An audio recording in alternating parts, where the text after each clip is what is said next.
¿La luz check engine de tu vehículo está encendida? Podemos ayudarte con O'Reilly Veriscan. Es gratis y provee un informe con soluciones basadas en más de 650 millones de escaneos verificados por técnicos maestros certificados ASE. Y si necesitas ayuda, podemos recomendarte un taller. Pregunta por O'Reilly Veriscan. O'Reilly Auto Parts. Hola Pet Industry, buenas tardes, un saludo para todos y para todas, gracias por su conexión en esta tarde. Estamos aquí en otro espacio de Pet Industry al aire, ya saben que aquí nos vemos para discutir diferentes temas de relevancia para la industria de animales de compañía y en este caso vamos a tener un tema bastante interesante, muy importante para la clínica veterinaria y para eso tengo una invitada muy especial, se trata de la doctora Magda Carrillo. Doctora, bienvenida, ¿cómo estás? Hola, muy bien, muchas gracias por la invitación. Bueno, no, muchas gracias a ti por tomarte el tiempo para esto que vamos a compartir hoy y obviamente también a vísperas de un partido que vamos a tener en un tiempito ya, entonces esto nos queda como calentamiento para toda la audiencia, yo sé que muchos están ahí ya conectados y bueno, Doc, vamos a hablar del hemograma hoy, pero pues voy a presentarte para quienes no conocen a la doctora, que yo creo que deben ser muy pocos porque ya es una mujer muy famosa. La doctora es magíster experta en salud animal, tiene énfasis en patología veterinaria, ha sido docente, yo creo que por aquí podemos tener en la audiencia varias personas que hayan pasado por ahí por las aulas con ella. Y bueno, pues ahora desde su laboratorio, que se llama también Magda Carrillo, pues ostenta el cargo de gerente y apoya a muchas clínicas de veterinarios en el país en esta labor tan importante para llegar a diagnósticos certeros, que al final es lo que nos asegura pues un buen ejercicio de la medicina veterinaria y proveer salud y bienestar a todas las familias multiespecie. Entonces, Doc, el tema de hoy es el hemograma y subtitulaba Más que números.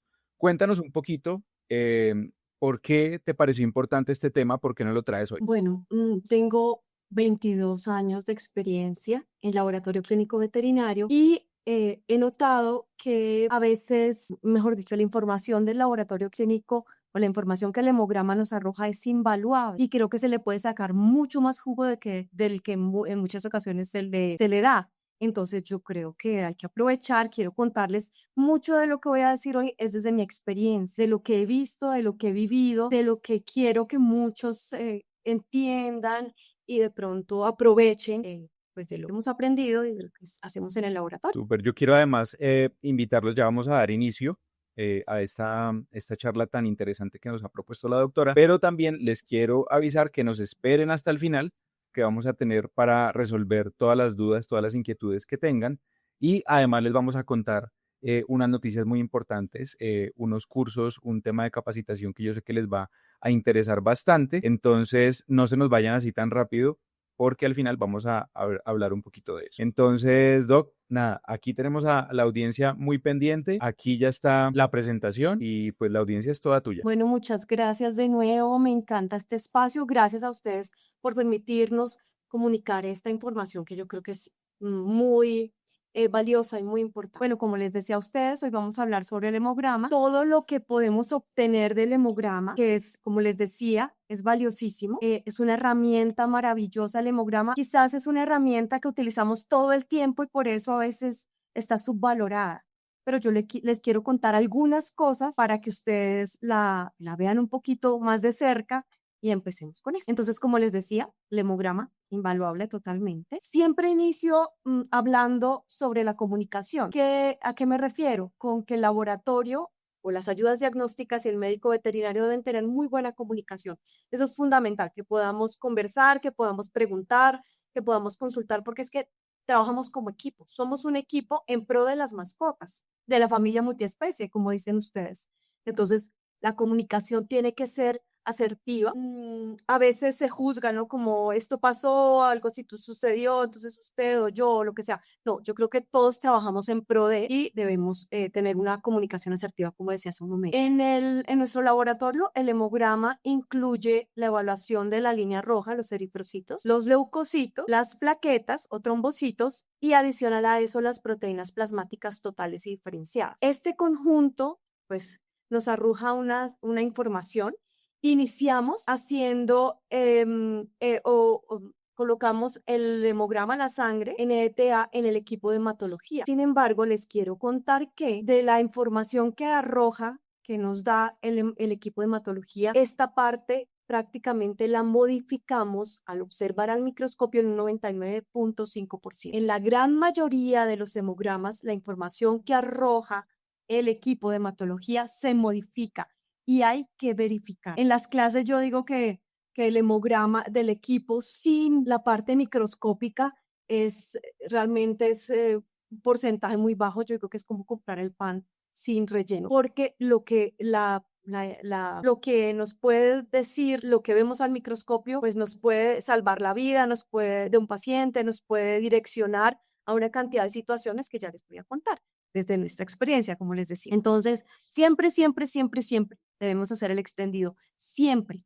Hay varias clínicas veterinarias que tienen su equipo de hematología. ¿Qué hacen ellos? Nos envían la sangre para que nosotros corroboremos el extendido. Es decir, ellos corren en su equipo de hematología el hemograma y luego nos envían la sangre para que nosotros les verifiquemos, corroboremos y todas las anormalidades o las alteraciones se las contemos a ellos. Entonces, este es un videíto que yo realicé para contarles cómo yo sugiero que se realice el extendido. Es la manera como yo lo enseño en la universidad. Yo lo hago con laminilla, con las láminas para mí no es tan fácil. De esta manera lo enseño yo. Entonces, coger la laminilla con el corazón y con el pulgar, sostengo, le doy soporte con el dedo índice. Primero hacemos este ejercicio que es tratar de desprender, como si tuviera algo pegado a la lámina.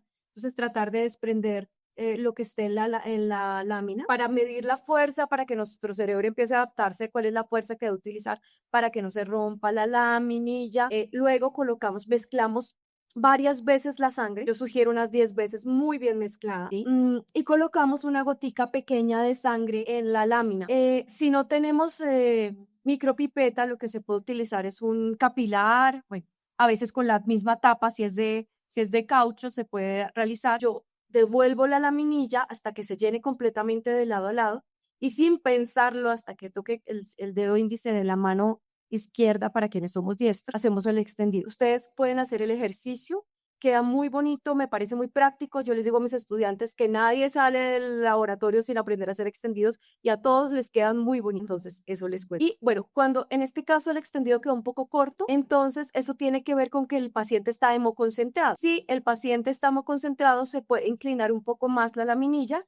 Y si está anémico, se puede levantar un poco más la laminilla, el ángulo más bien, para que quede más bonito el extendido, de mejor calidad. Lo primero que analizamos nosotros al microscopio es la morfología, disposición, cantidad de los eritrocitos. Si el equipo de hematología dice que tiene anemia, tenemos que ver la anemia y viceversa. Todo lo que dice el equipo de hematología lo debemos corroborar. El cuadro hemático tiene esas ventajas, todo nos tiene que cuadrar. Entonces hay que ver la morfología del eritrocito varía de acuerdo a las diferentes especies animales y ahí empezamos a evaluar lo que llamamos los índices eritrocitarios. Un poquito para recordar, seguramente todos lo tienen presente. El volumen corpuscular medio, que es un valor matemático que nos da el equipo. Entonces nos dice si las células, cómo está el tamaño de las células, si son normocíticas, tamaño normal, si son microcíticas, más pequeñas, o si son macrocíticas. Entonces el volumen corpuscular medio, de acuerdo a lo que nos dice el equipo, nos tiene que cuadrar a nosotros en lo que estamos viendo al microscopio. Importante, con frecuencia corroboramos, bueno, con frecuencia no, siempre corroboramos que lo que nos dice el microscopio y el equipo estén de la mano. Los glóbulos rojos, los eritrocitos de los gatos son mucho más pequeños, los de los caninos son más grandes, son de los eritrocitos más grandes que hay dentro de los animales que solemos evaluar. Y algunas veces ocurre que dice canino y en el extendido vemos felino y viceversa. Nosotros debemos corroborar que si el tubo marcado, la información dice que es una especie, debe ser la misma especie en el extendido. La hemoglobina corpuscular media, pues podemos evaluar la cantidad de hemoglobina que hay en esa sangre y un poco más importante, la concentración media de hemoglobina corpuscular. Esto nos da la proporción de hemoglobina dentro del glóbulo rojo. Entonces, supongamos que estos puntitos son una concentración de hemoglobina normal para un glóbulo rojo, ¿sí? Y este es un glóbulo rojo de tamaño normal. Creo que son 12 puntitos. Bueno, digamos que estos puntitos son la hemoglobina de un paciente particular. Entonces, ahí podemos ver que hay menos puntitos de lo normal. Aquí podemos ver que hay menos puntitos de lo normal, o sea, menos hemoglobina. Aquí hay la misma cantidad de hemoglobina, pero están distribuidos de una manera diferente. Y aquí hay un poco más de hemoglobina, pues como les decía, asumiendo que los puntitos son la hemoglobina. Y esto, aquí podemos ver que el eritrocito es más pequeño que el del centro, entonces podríamos compararlo. El de abajo está del mismo tamaño del central, el de la derecha está más grande, el de la derecha abajo está más grande. Es decir, la concentración media de hemoglobina corpuscular nos puede decir nos dar la siguiente información. Si las células son normocíticas, normocrómicas, la concentración de hemoglobina normal. Si son normocíticas, hipocrómicas, o sea, el tamaño está normal, pero la concentración de hemoglobina en proporción a ese glóbulo rojo está baja. Si son microcíticas, normocrómicas, el tamaño es pequeño y la proporción de hemoglobina está normal para ese tamaño. Si son grandes, macrocíticas, hipocrómicas, la concentración de hemoglobina es baja para el tamaño en proporción, y macrocíticas, normocrómicas, tamaño grande, concentración normal. No puede haber hipercromía. ¿Por qué no? Porque al glóbulo rojo le cabe lo que le cabe hemoglobina. Más cuando matemáticamente nos indica que la hemoglobina está aumentada, tiene que ver con hemólisis, ¿sí? Pero, importantísimo, esto es un promedio. Este valor matemático que nos da el equipo, que debemos corroborar en el extendido, es un promedio, ¿sí? Es decir, como por ejemplo cuando hay en no sé, en un lugar, hay 5 personas que miden 2 metros, aquí en Colombia, ¿no? Estoy hablando aquí en Colombia. 5 personas que miden 2 metros, 5 personas que miden 1,40 m, y si sacamos el promedio, va a decir que la población tiene un promedio de 1,70 m. Entonces vamos a decir, la población tiene una altura relativamente normal para nuestro país. Pero si nos acercamos a mirar detalladamente estas personas, nos vamos a dar cuenta que la mitad son muy altas y la otra mitad son muy pequeñas. Tiene que ver con la edad, quizás son de otro lugar, lo que sea. Esa interpretación ya la podríamos dar luego. Pero lo que les decía, estos índices eritrocitarios son un promedio y tenemos que acercarnos al microscopio a ver qué es lo que está pasando realmente, qué es lo que realmente está ocurriendo. Cuando nos vemos al microscopio, vamos a encontrarnos diferentes cosas, como lo que les decía ahorita.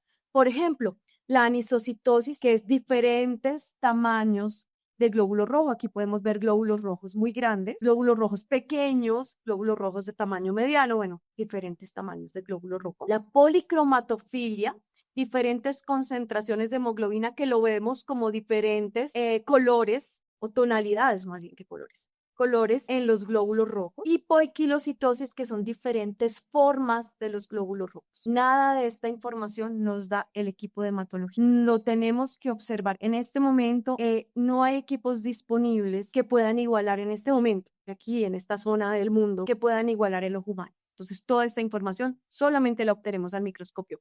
¿Cómo la obtiene el médico veterinario? Observando, analizando lo que colocamos como observaciones desde la UNI. ¿Qué otras cosas podemos encontrarnos entonces? ¿Qué podemos buscar? Por ejemplo, miren esto, el esperocito nos indica una anemia hemolítica inmunomediada cuando la hay. También otro tipo de intoxicaciones, diabetes mellitus, coagulación intravascular diseminada. El excentrocito puede estar relacionado con cierto tipo de fármacos, con intoxicaciones, con neoplasias como el linfosarcoma, otro tipo de neoplasias, infecciones graves. El equinocito puede ser o puede estar relacionado o puede estar asociado a hipofosfatemia, posttransfusión, glomerulonefritis, linfosarcoma, hemangiosarcoma, quimioterapia.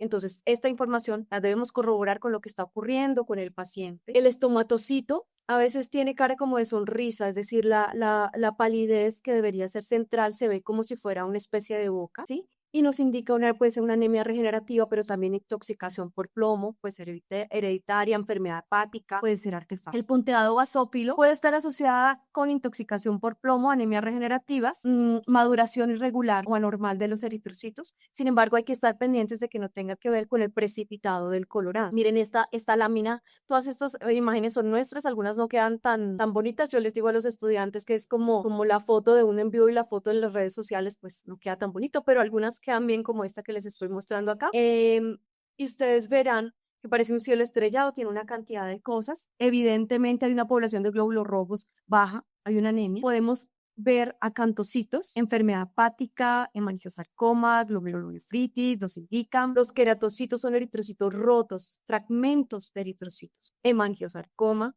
este paciente, por lo que ya vemos de la morfología celular, nos puede indicar que está con puede ser un indicio de un hemangiosarcoma, inflamación de órganos muy vascularizados, tumores muy vascularizados, virofilaria, síndrome de la vena cava para virofilaria, enfermedad hepática, un eliptocito, entonces mielofibrosis, síndrome de mielodisplásico, pues diferentes enfermedades neoplásicas, congénitas, los cocitos o células diana, se ven una palidez central en la mitad, o sea, como oscuro, claro, oscuro, y puede estar asociados a anemias, pero también otro tipo de patologías, por ejemplo, como el hipotiroidismo. Aquí podemos ver los cuerpos de Howell-Jolly que nos indican arriba los remanentes nucleares muchos son eritrocitos jóvenes que acaban de perder su núcleo, entonces pueden estar asociados a anemias regenerativas. Abajo las celdas erizo, les quiero contar que me parece una información súper chévere porque nos indica una enfermedad renal. Y hay animalitos, hay pacientes que tienen muchas células erizo.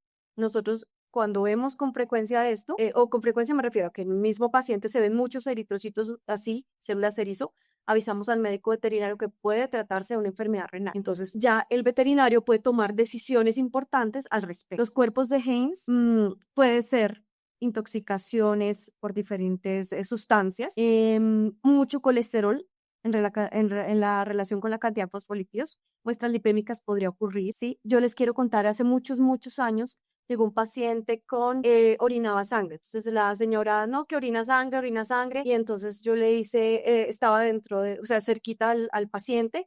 Entonces le tomamos muestra y yo me di cuenta que era hemoglobinuria. Entonces yo le dije, venga, ¿y por qué no le hacemos un cuadro hemático? Le hicimos un cuadro hemático, tenía hemólisis intravascular. Y yo le pregunté, o le preguntaron, bueno, los veterinarios del clínico le preguntó, yo, bueno, ¿y qué le ha dado de comer? Y ella, no, se me cayó una rodajita de cebolla, se cayó al piso.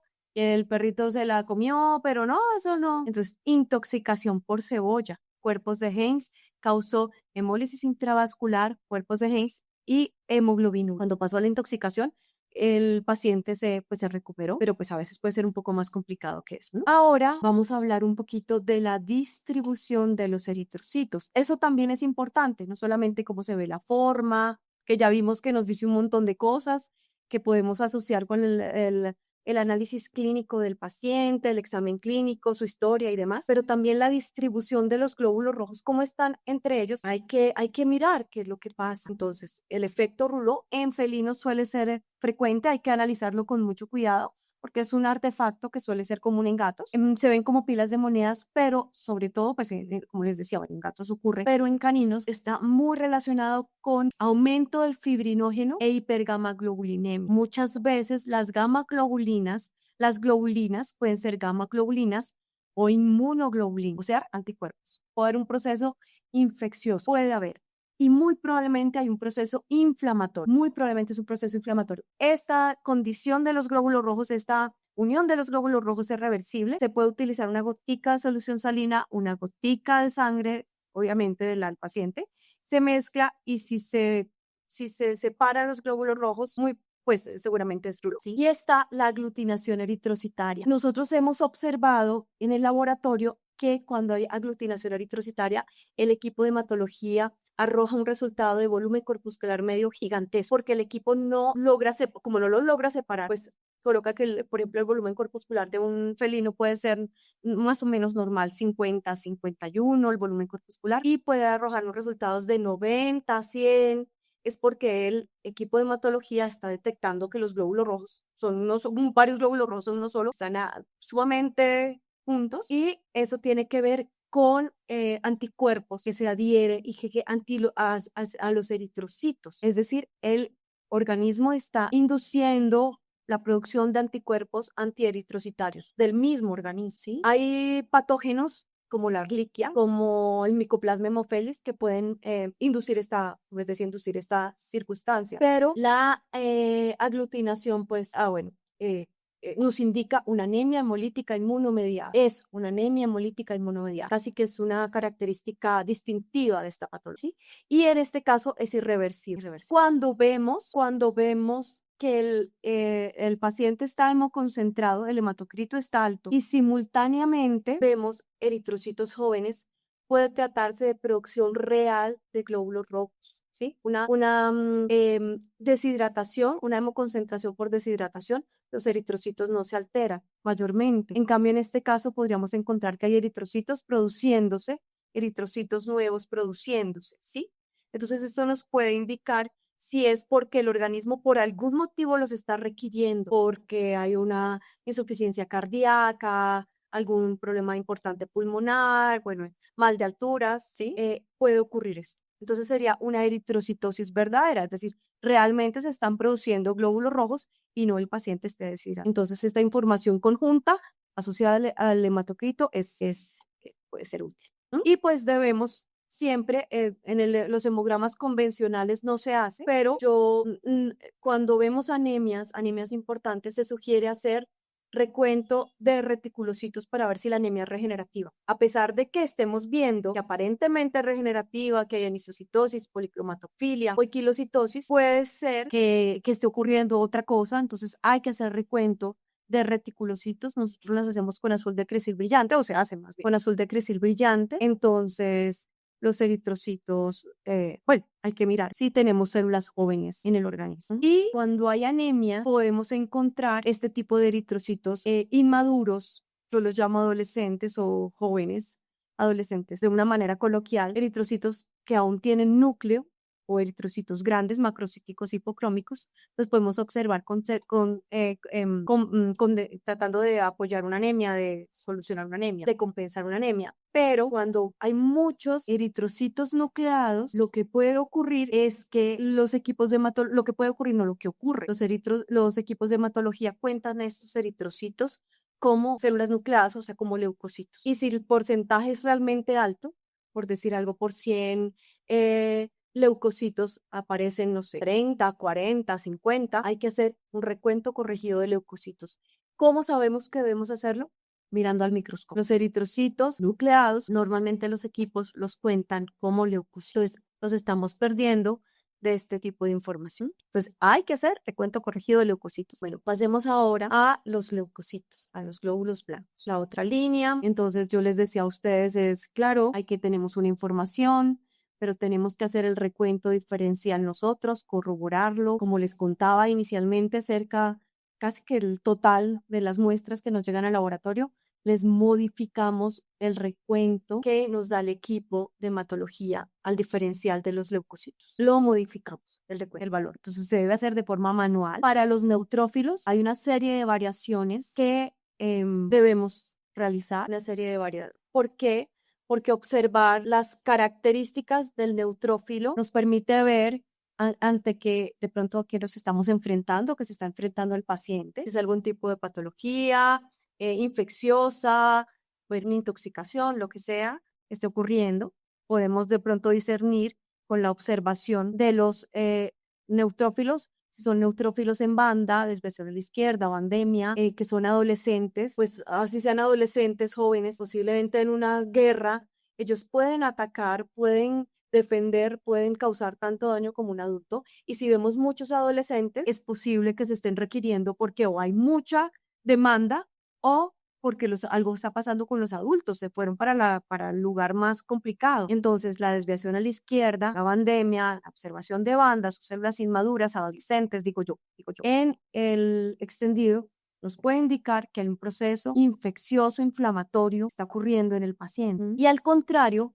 cuando vemos neutrófilos hipersegmentados, neutrófilos viejos, tiene que ver con que la maduración y la llevada a los hogares geriátricos por parte de a quien corresponde no se está realizando de la manera adecuada. Muchas veces está relacionado con hiperadrenocorticismo. La observación de neutrófilos hipersegmentados, el microscopio puede indicarnos hiperadrenocorticismo. Otras patologías como vemos ahí en la presentación, pero nos puede indicar que hay un tema de hormonas, de respuesta que no está funcionando como debería. Entonces, fíjense que con el cuadro hemática ya podemos direccionarnos a decir, mire, este paciente puede tener esto, y es mucho más fácil ubicarnos o ubicarse el clínico para saber hacia dónde dirigirse. Y esto permite ahorro en tiempo, en dinero y optimización de todos los temas de salud relacionados con el paciente. Los neutrófilos también presentan una serie de anormalidades que nos indican toxicidad. ¿Qué quiere decir eso?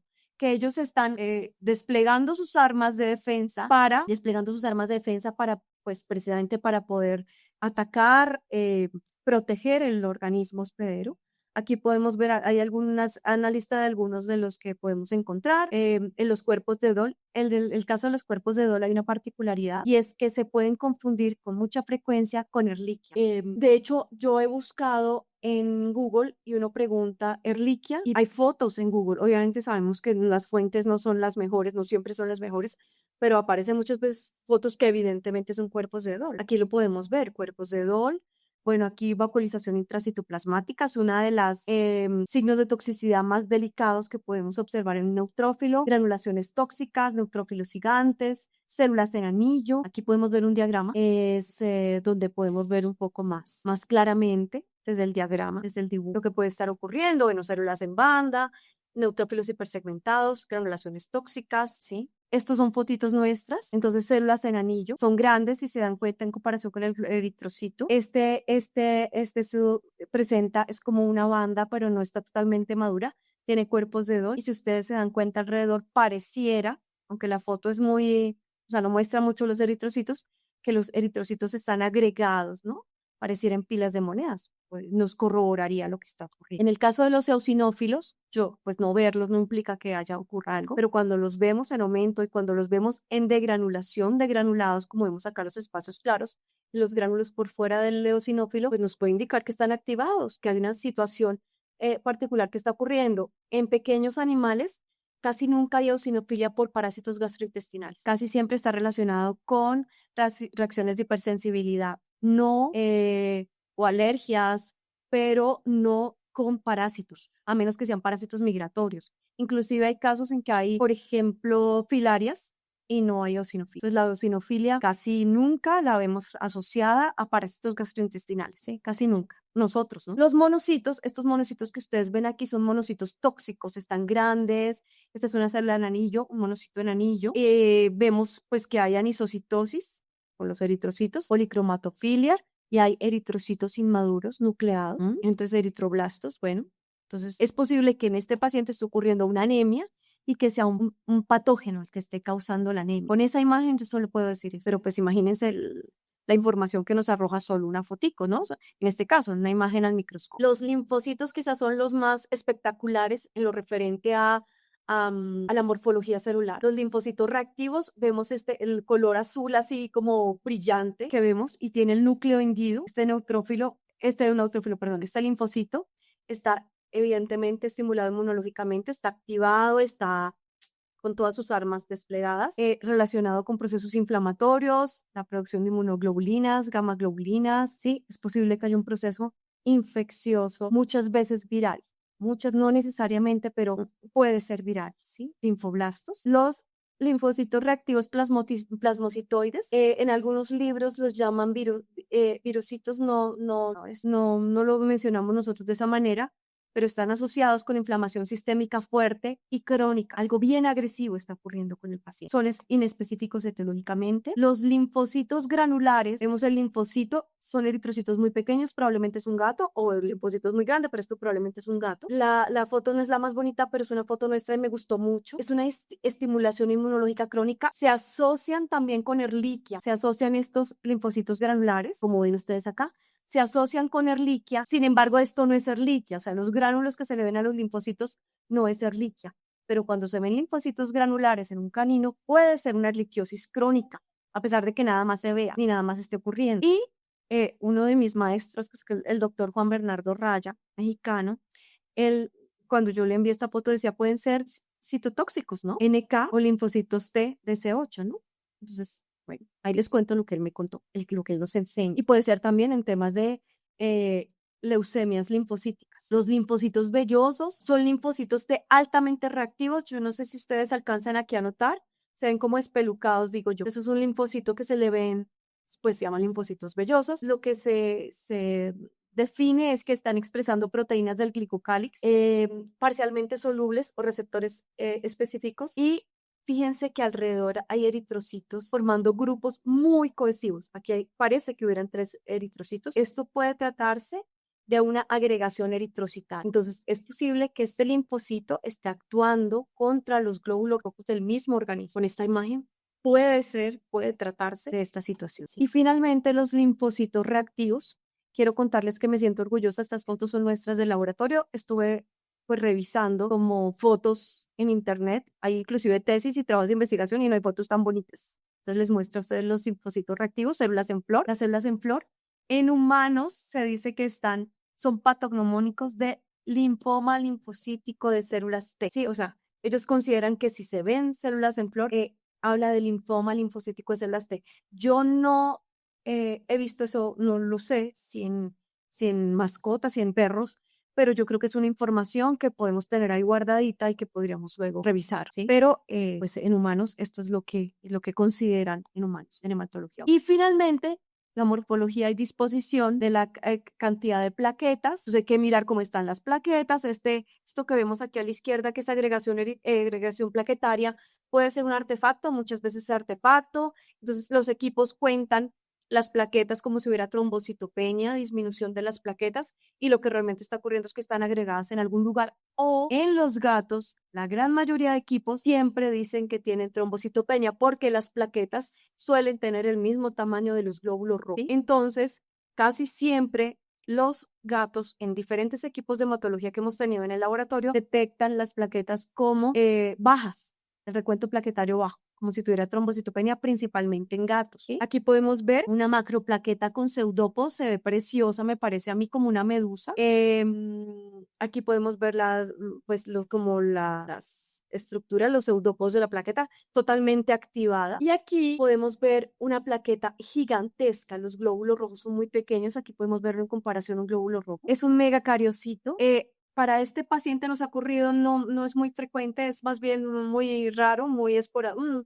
Yo creo que en todos estos años de experiencia yo he visto tal vez como 3 casos así, pero estas macroplaquetas, estos megacariocitos, puede tratarse de una leucemia de plaquetas, ¿no? Una leucemia megacariocitos. Entonces, y yo he llamado a los veterinarios como, hola doctor, estamos viendo esto, no sé si ellos han tomado como las medidas, pero pues nosotros les advertimos como, mire, esto es importante, es información importante y no es tan común. Entonces, bueno, otros hallazgos, ¿qué otros hallazgos? La mayoría de las cosas que encontramos nosotros en el laboratorio son hallazgos incidentales.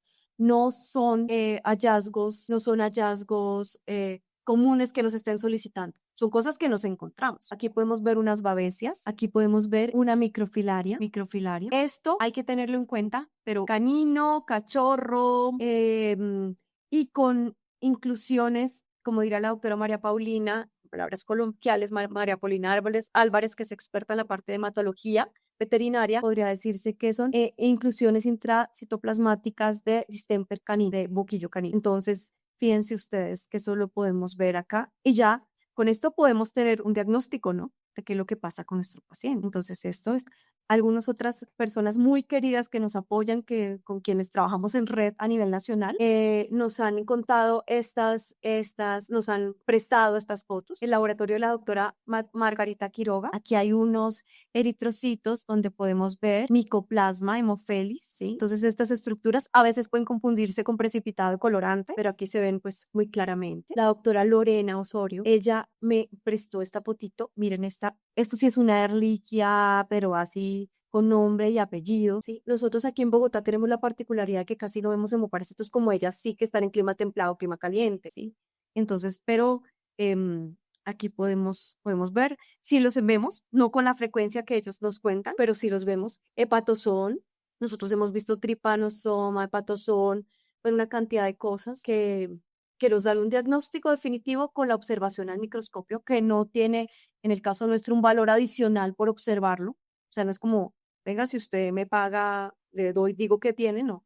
Eso va incluido dentro de nuestro hemograma. Toda esta información que les estoy contando va incluida en el hemograma. Entonces, pues, piénselo lo que podemos encontrar. Y ahora, pues, quiero que hagamos como un pequeñito ejercicio, contemos una historia, varias historias, de cosas que a veces vemos por aquí. Entonces, ¿qué puede estar pasando con el paciente que tenemos nosotros? ¿Qué puede estar ocurriendo? Un canino, esta célula, esto es una célula en anillo, tiene un proceso infeccioso, la célula es un neutrófilo tóxico y está muy grande, si ustedes ven el tamaño es bastante grande, el citoplasma está muy azul y la formación del núcleo es de una forma particular. Pues este paciente posiblemente tiene un proceso de tipo infeccioso. Esto se conoce como células en canasta. Verlas eventualmente, una en el extendido puede ser un artefacto extendido, pero cuando vemos muchas, tiene que ver con células inmaduras que suelen ser más frágiles que otro tipo de células maduras. Cuando hay muchas, puede tratarse de muchos blastos. Puede estar ocurriendo que estén enviando a sangre, a los vasos sanguíneos, la sangre de los vasos sanguíneos, muchas células inmaduras. Y puede estar relacionada con, por ejemplo, leucemias. Esto es podemos decir que esto es una perrita, ¿sí? Son cuerpos de Barr, nos indican que está relacionada con el cromosoma XX. Esto ocurre en las hembras, entonces podemos decir que es una hembra.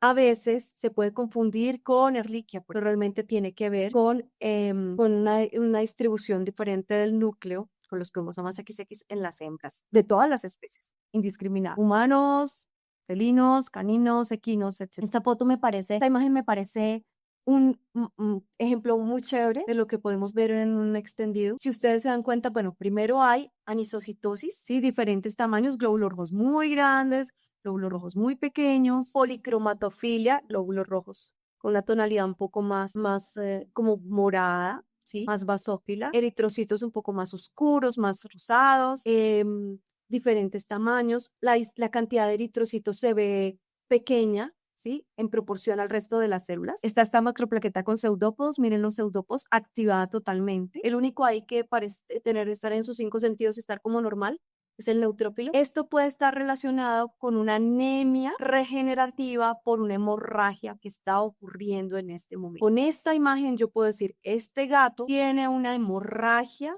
por algún lado, está sangrando, el organismo está respondiendo, esta plaqueta está tratando esa hemorragia, están tratando las plaquetas pendientes de cómo contener la hemorragia y el organismo está respondiendo. O sea, la anemia regenerativa por hemorragia, sin tener ni idea de todo lo demás. Bueno, esto lo habíamos visto, ¿no? Entonces, un perrito, los glóbulos rojos son grandes. Puede ocurrir que algunos eosinófilos tengan los gránulos grandes, puede ser, ¿sí? Pero si uno ve este tipo de estructuras, como les contaba que dice la doctora María Paulina Álvarez, color rosado geloquí, puede ser distemper, un animal joven, un animal que tiene estas estructuras en otros lugares, no necesariamente neutros, en este caso hay un neutrófilo, podría tener distemper. Entonces hay que hacerle la prueba de antígeno y que perfectamente funcionará con esa sangre. Canino, vemos eritrocitos nucleados, eritroblastos y anisocitosis policromatofilia. Este animal tiene una anemia que probablemente es regenerativa, sin embargo, reitero, siempre digo, siempre hay que hacer recuento de reticulocitos, siempre. Y el recuento de reticulocitos con frecuencia no se puede hacer en la misma sangre que se envía al laboratorio, porque cuando han pasado 2 horas o más, los eritrocitos empiezan a perder, los reticulocitos empiezan ya, pues, el RNA nuclear, que es lo que se observa en el recuento de reticulocitos, ya no se ve por el paso del tiempo, porque los eritrocitos pues no saben que están fuera de los vasos sanguíneos y siguen madurando, entonces puede ya no dar un falso valor disminuido. Debe ser tratar de que sea muy pronto el recuento de reticulocitos, pero siempre que haya anemia, siempre se va a hacer recuento de reticulocitos, siempre. En este caso, miren, este gato, los eritrocitos están pequeños, podemos ver que es un gato, y fíjense que hay muchas células en anillo. Esto es solamente una foto. Yo recuerdo que eran muchísimos y podemos ver una inflamación sistémica severa o toxemia. Este animal tiene una inflamación sistémica severa o toxemia. Gatito, linfocitos gigantescos, basófilos muy azules, muy grandes, linfocitos reactivos, realmente son linfoblastos porque miremos el tamaño de los glóbulos rojos y el tamaño de los linfocitos. Si ustedes revisan, casi no se ven eritrocitos, solo se ven linfocitos gigantescos, ¿sí? Y se ven algunas plaquetas. Esto seguro es una leucemia linfocítica. Miren el aspecto anormal, inmaduro, fuerte de los linfocitos. Perdón. Acá vemos un monocito reactivo, vemos una anisocitosis policromatofilia, diferentes tamaños, concentraciones de hemoglobina, algunas formas distintas. Los eritrocitos están agrupados, pero no de forma, o sea, yo pensaría que puede ser un rulo y no es tan claro. Hay eritrocitos nucleados, puede tratarse de una anemia y puede que esté ocurriendo un proceso infeccioso. Los monocitos, el aumento de monocitos, siempre se hablaba como de procesos crónicos, no necesariamente. Ellos están cuando hay degradación tisular. Ellos ayudan a limpiar, a sanar en donde hay tejido, está necrótico y demás. Entonces puede haber un proceso inflamatorio importante, una anemia, y podría haber un proceso infeccioso inflamatorio importante. Bueno, en este caso, bueno, los rojos se ven de diferentes tamaños, parece que hay una anemia, sí, pero fíjense que los linfocitos son un poco más amable el color para esta imagen. Yo pensaría que en este caso se trata más de una linfocitosis que de una leucemia tan evidente en la imagen de los gatos anteriores. Esta es una linfocitosis, aumento de linfocitos. Tiene que cuadrarnos lo que dice el equipo, como les decía, con lo que estamos viendo al microscopio, y pues podemos ver diferentes tamaños, de nuevo concentraciones de hemoglobina y algunas formas. Puede haber una anemia y podría ser no tiene que, pero podría tratarse de un proceso viral en un canino, un megacariocito de nuevo. Este fue un caso, sí, también le informamos al veterinario, son, pues como bien verán, plaquetas muy grandes, y cuando esto se observan solo plaquetas grandes, inmaduras, no se ven plaquetas pequeñas, no se ven, casi no. Entonces podría ser una leucemia cariocítica. Este gato tiene rouleau. Les contaba, el rouleau es una característica relativa, como un artefacto más bien, común en los extendidos de los gatos, pero en este caso se veían toda la lámina, incluyendo en la cola del extendido, entonces puede tratarse de un proceso inflamatorio, pero es evidente que es rouleau, no vemos otra cosa particular. Tamaños diferentes, glóbulos rojos diferentes, morfologías diferentes, posiblemente una anemia regenerativa, sí o sí. Recuento de reticulocitos en este perro. Este gatito tiene muchos eosinófilos, la foto no es la más bonita, pero tiene muchos eosinófilos, tiene basófilos. En pequeños animales casi no vemos basófilos. Uno ve basófilos en equinos, mucho en equinos, en bovinos, pero en pequeños es una rareza. Entonces hay eosinófilos, basófilos. Vale la pena revisar si hay mastocitemia, si hay un mastocitoma, si el paciente tiene mastocitoma. Y como les decían, generalmente no son procesos de parásitos gastrointestinales, sino alergias o de cosas. Esta condición también la hemos visto en algunas oportunidades, que es el síndrome de Pelger-Web. Y los neutrófilos se ven inmaduros, parecen bandas, son hiposegmentados, es que no alcanzan a ser bandas, pero su funcionamiento es normal, ¿saben? O sea, es decir, ellos no se comportan de una forma normal, el animal vive normal, sin nada, pero sus neutrófilos son así. Y esto es una característica que se puede presentar en diferentes especies. Solo lo hemos visto en canino y o sea, el animal manda en cuadro hemático cada tanto tiempo y se siguen viendo igual. Entonces, no necesariamente es un proceso inflamatorio, puede ser una condición normal de neutrófilos hipersegmentados para ese paciente. Y finalmente, un ratoncito, no sé si lo ven por aquí, un ratoncito. Entonces, bueno, esto es el mundo de información que podemos obtener, todo lo que ustedes pueden direccionar a su paciente, ¿no? Todo el dinero en términos económicos, emocionales, de tiempo que se pueden ahorrar cuando se utiliza la información del hemograma de manera óptima, es invaluable. Esto es solo una pequeña parte de todo lo que hemos visto durante todos estos años. Uno ve cosas y cosas todo el tiempo.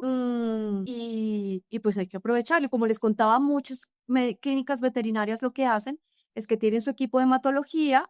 Mucha gente tiene ya su equipo de hematología, entonces lo que hacen es que corren, tienen su resultado del equipo de hematología y luego nos envían y nosotros solamente les miramos el extendido y la morfología. Entonces ellos luego cotejan, corroboran, corrigen lo que encontraron y finalmente ustedes pueden, pues, esa información además que cuando ustedes optimizan o cuando se optimiza la información, el diagnóstico es más rápido, pues el cliente satisfecho, feliz, la familia está feliz, pues todos los beneficios que eso trae para todos nosotros, ¿no? Entonces, bueno, muchas gracias. Y la última cosita que les quería contar a ustedes es que como parte nuestra de el centro de formación que tenemos ya hace algunos años, vamos a realizar el jueves 27 de julio de 6:30 a 8:30 de la noche en las instalaciones del laboratorio. Tenemos un invitado muy especial, que es el doctor Marco Leal. Es una persona, quienes lo conocen estarán seguros de que lo que estoy hablando es así, ¿no? Es un médico veterinario, él tiene maestría en el área de farmacología y toxicología de la UNAM. Es un profesor maestro, no es solamente un profesor, es un maestro, ha sido director de la carrera de medicina veterinaria, del programa más bien, de medicina veterinaria de la UTCA durante varios años, 6 años. Actualmente es asesor del Consejo Profesional de Medicina Veterinaria y Zootecnia de Colombia. Y vamos a tener pues una charla, como les decía, ese día donde se va hablar sobre la aplicación de la Ley 576 del correcto ejercicio profesional, actuación ante situaciones diversas y complejas, consejos legales y éticos, consejos de comunicación asertiva. ¿Todo eso para qué sirve? ¿Cuántas cosas el veterinario puede, cuánta información el veterinario puede obtener de esta charla para disminuir cualquier situación adversa en su ejercicio, para que su ejercicio profesional sea ético y de muchas maneras esté blindándose ante situaciones complicadas que puedan presentarse principalmente con los clientes? Esta charla está dirigida no solamente a los médicos veterinarios, sino a los propietarios de clínicas veterinarias y personal de servicio al cliente. La parte administrativa de la clínica también es bienvenida. La inversión presencial se va a hacer de forma presencial y virtual. Presencial tendrá un costo de 100.000 pesos y para miembros BEPA y clientes nuestros del laboratorio de 70.000 pesos, y virtual tendrá un valor de 60.000 pesos, y los miembros BEPA y clientes del laboratorio 40.000 pesos. Entonces, cualquier información para todos los interesados, yo creo que es un tema muy importante, que cuántas situaciones complicadas pueden evitarse, y pues creo que con alguien experto en el área, ¿quién mejor que nuestro invitado de ese momento? Entonces, en el laboratorio, los teléfonos del laboratorio, pueden ingresar a la página nuestra del laboratorio o a los teléfonos que es 313-872-3040 o 322-300-6373. Entonces, bueno, eso les quería contar. Muchas Súper esa gracias. invitación.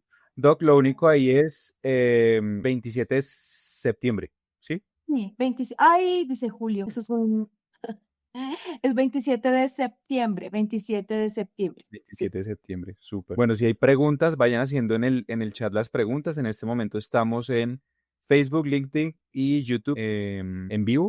Aquí nos escribe Erika Lorena Osorio Rodríguez, que se apunta. Entonces ella Bueno, ella nos escribe por YouTube. Aquí por Facebook está el doctor Arley Fernando Núñez Perdomo y dice: muy buenas noches, excelente charla, muchas gracias. gracias. Y bueno, ya saben, ahí pueden ir haciendo sus preguntas.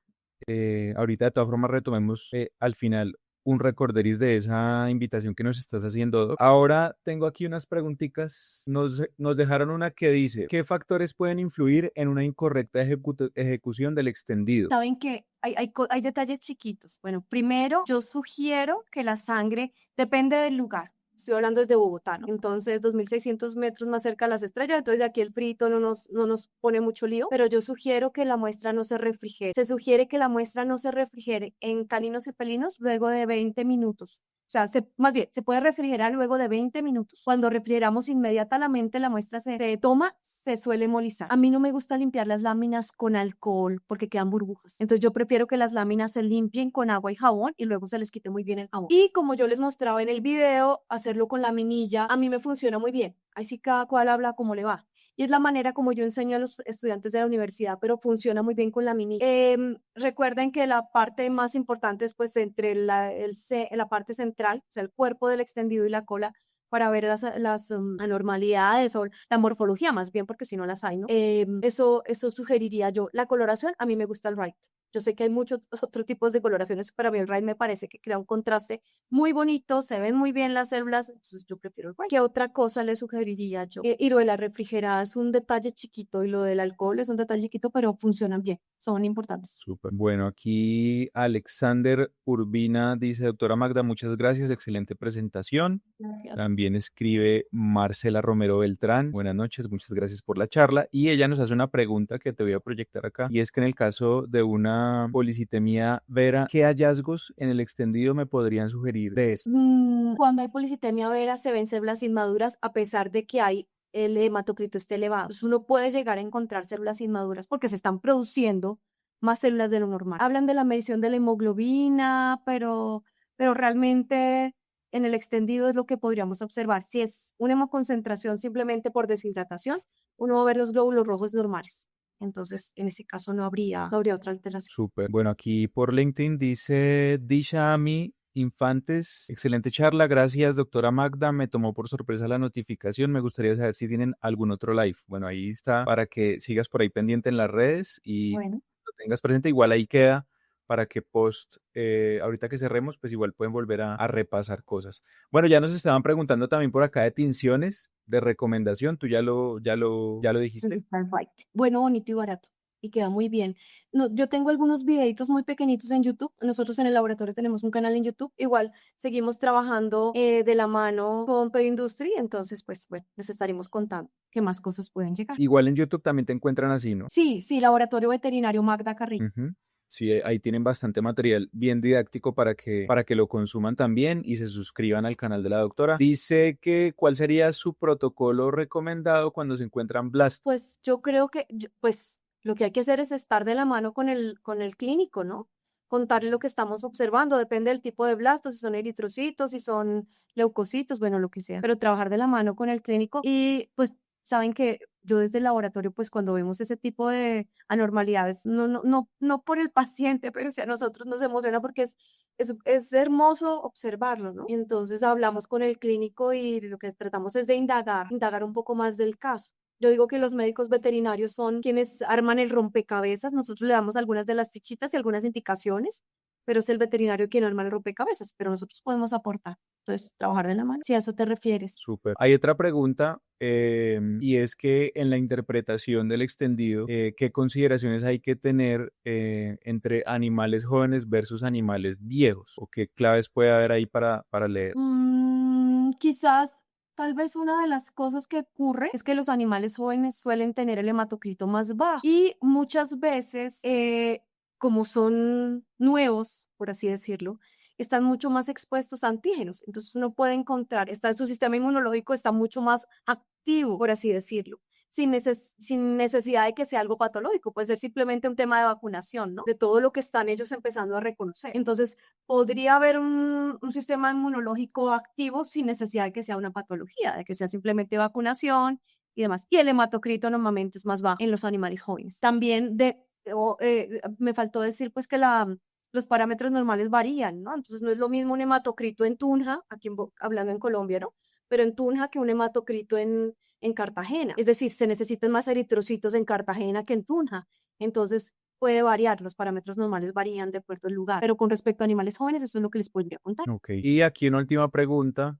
Yo creo que es como orientada a jóvenes veterinarios y veterinarias y es que si se sienten intimidados por la hematología, ¿qué recursos, qué consejos puedes dar para fortalecer las habilidades y los conocimientos en esta área? Yo creo que cuando yo empecé en el laboratorio, yo creo que a todos nos pasa, ¿no? Y yo siempre lo digo, que meter la pata está bien. Es decir, todos aprendemos. Muchas de las cosas que yo hoy en día les cuento es porque en algún momento barré y aprendí.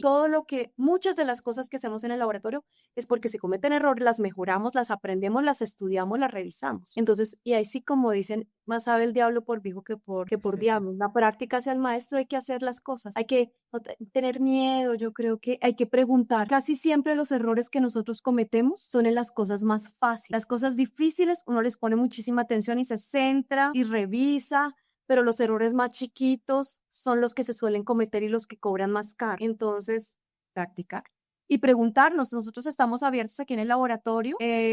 Cuando alguien requiera, siempre, no sé, mi vena docente, yo estoy ahí disponible, me pueden consultar, preguntar, y pues tenemos los programas de formación también para apoyar. Igual uno se sorprendería de la cantidad de gente que está dispuesta a apoyar y a resolver dudas cuando uno les pregunta. Entonces, yo creo que hay que preguntar. Perder el miedo y preguntar. Y pues tener un guía maestro ahí bien importante en este aspecto. Bueno, ahí César Enrique González Prieto nos dice, excelente presentación. Muchas flores acá en los comentarios para ti, Doc.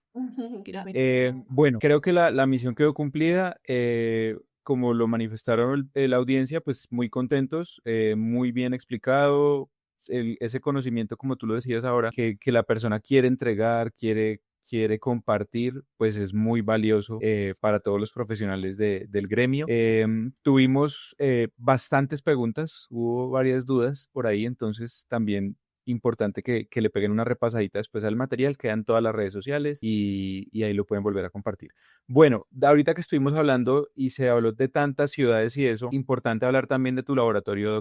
Tú prestas servicio a nivel nacional, ¿cierto? Hablando un poquito del espectro, qué servicios se prestan y si es a nivel nacional, no. 24 horas, hay urgencia, ¿cómo es la prestación del servicio en tu laboratorio? Nosotros estamos en Bogotá, ubicados en Bogotá. Yo creo que el valor agregado que tiene nuestro laboratorio es la experiencia. Mi formación profesional es particular, es decir, yo soy microbióloga agrícola y veterinaria de la Javeriana, hice especialización en laboratorio clínico veterinario en la UTCA, y maestría en salud animal en el área de patología veterinaria con la Universidad Nacional, en la Universidad Nacional. Y yo he aprendido mucho, pero yo he aprendido, si uno quiere aprender, debe enseñar. Cuando uno enseña, aprende muchísimo y la experiencia a los 22 años. Y tenemos un equipo de trabajo maravilloso. Mi equipo, yo no sería nadie. El laboratorio tiene mi nombre, pero yo no soy nadie sin mi equipo. Mi equipo, porque yo no podría hacer todo lo que hacemos. El servicio lo prestamos a nivel nacional. Y aquí en Bogotá, pues cubrimos toda la ciudad. Nuestro soporte es pues el tiempo, la experiencia y tratamos de hacerlo con mucho amor, con la mejor calidad. Somos equipo del médico veterinario. Prestamos todo lo que tiene que ver con pruebas de laboratorio de pequeños animales, patología, trabajamos en alianza con la Universidad Nacional. Lo que no hacemos nosotros como laboratorio lo hacemos trabajamos con los mejores. La parte de biología molecular, todo lo hacemos con los mejores. Esa es como el truco. Y me siento creída porque hace 3 años nos dieron el galardón Comeva como mejor empresa nacional. Entonces eso también respalda nuestro trabajo, ¿no? Respalda nuestra labor. Gracias. Y pues algo que tú ibas ahí compartiendo en la charla y cuando mostraba los casos, pues esa comunicación constante con los médicos, con las médicas veterinarias, para preguntar, para ir un poquito más a fondo, para alertar, eso siempre se da, o sea, es algo que caracteriza el trabajo del laboratorio, ¿cierto? Sí, hay mucha gente que incluso me escriben a mí de temas particulares, ¿qué pasa con este caso? ¿Por qué no me ayudan?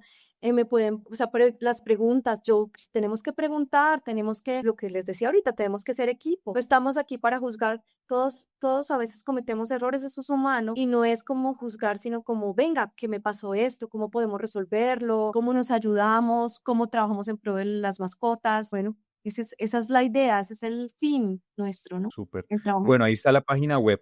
En la página web pues pueden encontrar más de los servicios del laboratorio. También está todo el proceso que se puede hacer de formación, los cursos que hay y la invitación. Yo supongo que en tus redes sociales luego vamos a poder encontrar y nosotros también vamos a recompartir la invitación 27 de septiembre. ¿Sí? 27 de septiembre.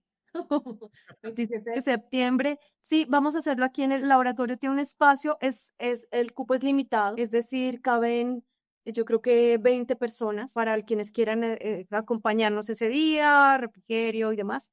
Y para quienes no puedan venir, pueden acompañarnos también desde la virtualidad en esta charla que yo creo que es maravillosa y es un profesional increíble, alguien a quien admiro y le tengo un aprecio muy especial. Y mucha gente Bueno, de conocer también. sí, sí, sí, no, el doctor yo creo que lo tienen súper bien identificado. El tema es importantísimo porque va a otro aspecto, estuvimos ahí, hoy estuvimos muy a lo clínico, muy a lo técnico, pero también hay otro aspecto que hay que cuidar que es el entorno legal, la parte de comunicación, la parte administrativa, manejo de crisis, tantos aspectos que se pueden presentar en la gestión de un negocio que pues uno no se puede hacer el de la vista gorda y hay que estar preparado y pues ahí está, va a ser bastante explicativa, bastante útil sobre cómo podemos hacer para protegernos en estos aspectos. Entonces, ahí está la invitación. De todas formas, en las redes sociales va a estar circulando porque sí, yo creo que por lo que van a ser cupos limitados, va a ser rápida esa convocatoria y la invitación es a que no se pierdan de ese cupo, ¿cierto? Y también conocer las instalaciones va a ser también una oportunidad del que quiera conocer el laboratorio, ahí va a ser en Bogotá. Entonces, muchas gracias, doctora, por esa invitación que le haces a toda la audiencia. Bueno, a ustedes, gracias infinitas. Muchas gracias, Industria, por abrir ese espacio. Vale, no, para eso estamos y siempre estamos abiertos a esto de compartir conocimiento, a fortalecer el gremio a través de todos estos escenarios de educación, de compartir conocimientos con personas como tú que son muy amplias entregando su experiencia y eso es lo que nos hace cada día mejores. Que todos los eslabones de la industria se hagan más fuertes, fortalece en total todo el sector y eso es lo más importante. Entonces, doctora, mil gracias. Acá desde la distancia te mando un abrazo enorme. Para ti, para Marcela, gracias, gracias. Eso, realmente la labor que ustedes hacen desde muchos frentes de la industria que he tenido la oportunidad de conocer, me parece muy valiosa, es un espacio enriquecedor. Gracias. Bueno, muchas gracias a ustedes por su conexión. Los despedimos en compañía de la doctora Magda Carrillo.